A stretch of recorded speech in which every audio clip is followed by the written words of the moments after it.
Hello mga ka-recruit! Gusto mo bang kumita ng malaki at magtrabaho sa Ireland bilang isang caregiver? Sa video na ito ay tatalakayin natin ang magandang oportunidad na naghihintay sa iyo sa Ireland.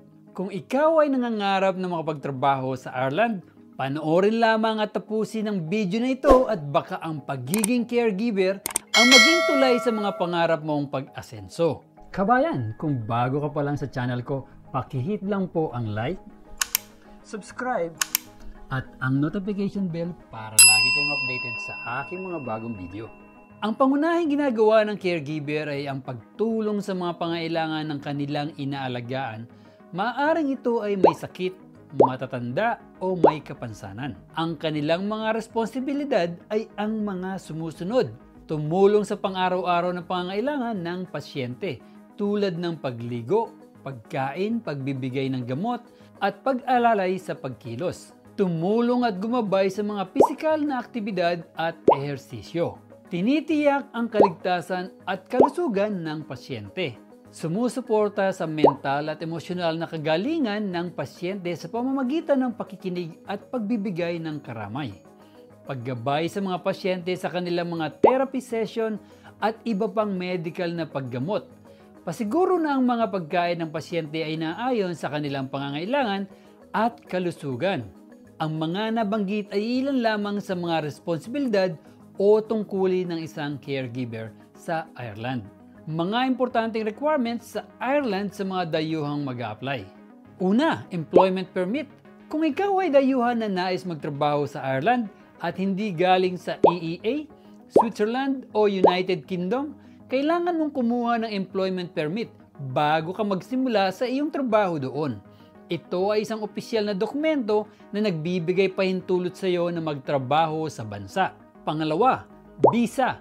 Ang pagkakaroon ng visa sa mga gustong mag-caregiver sa Ireland ay isang uri ng patakaran ng imigrasyon na kinakailangan sundin ng pamahalaan upang ma-regulate ang pagpasok ng mga dayuhang manggagawa sa bansa.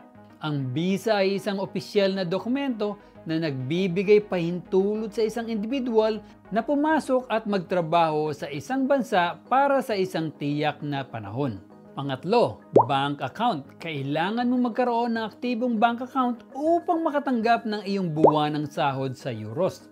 At minsan, ito ay kinakailangan rin upang magsilbing patunay na financial stability sa mga pagproproseso ng aplikasyon para sa visa o permit ng trabaho.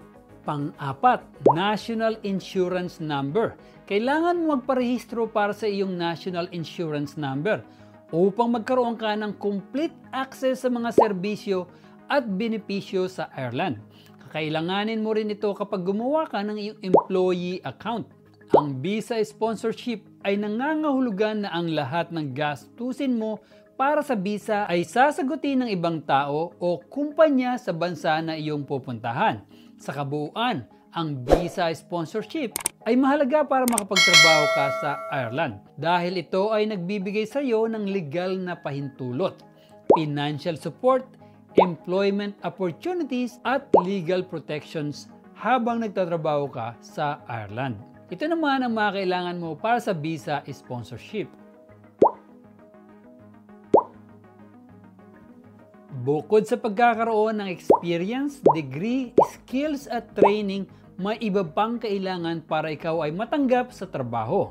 At ito ay ang International English Language Testing System o tinatawag na IELTS. Ito ay kailangan dahil ito ang patunay ng iyong kasanayan sa paggamit ng wika nila. Dapat ring tandaan na ang certificate na nakuha mo ay dapat hindi luma na higit sa 2 taon. Kinakailangan din na magkaroon ng kabuuang score na 7 o higit pa ang mga kandidato. Fundamental skills needed: care and health service skills, care of the elderly, PETAC QQI Level 5 certificate.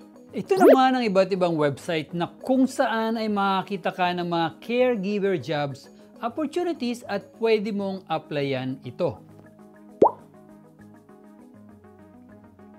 At ilalagay din namin sa description below. Bisitahin lamang ang website at dyan mo rin mismo makikita ang mga kailangang requirements, qualification at iba pang kailangan sa pag-apply. Tandaan na nakadepende pa rin ang mga requirements, salary at qualification sa kumpanyang iyong applyan. At dapat mo ring tandaan na sa pagpili ng applyan na siguraduhin ninyo na makakakuha ng employer job offer at ng employer or company visa sponsorships. Dahil hindi lahat ng mga kumpanya ay nagbibigay ng visa sponsorship sa mga balak magtrabaho sa Ireland. Ito naman ang mga iba't ibang benepisyo. Emotional satisfaction, ito ay ang pagkakaroon ng kagalakan at kasiyahan mula sa pagtulong at pag-aalaga sa iba na nagbibigay sa iyo upang magkaroon kapanatagan sa iyong sarili. Job security, sa pagtaas ng mga bilang ng mga tumatanda, lumalaki rin ang pangangailangan ng caregiver. Kaya maraming oportunidad para sa mga individual na makapagtrabaho bilang isang caregiver.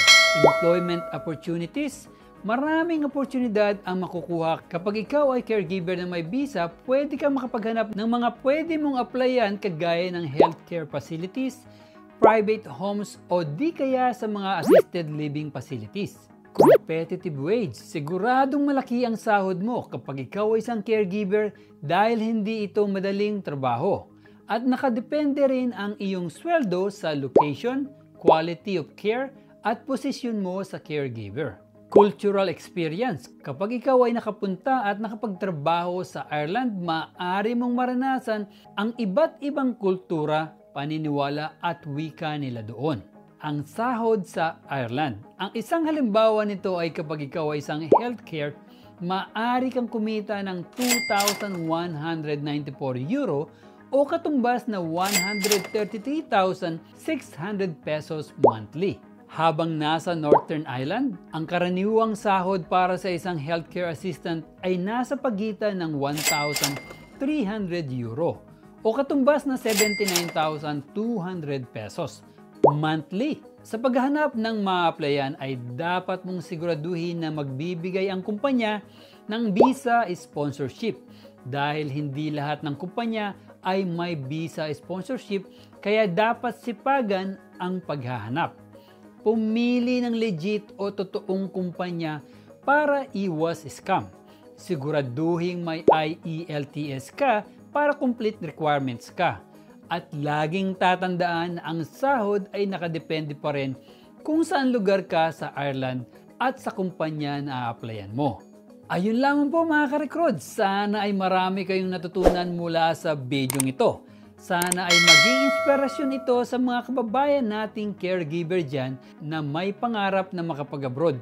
Talaga namang napakalaking oportunidad ang naghihintay sa inyo sa Ireland.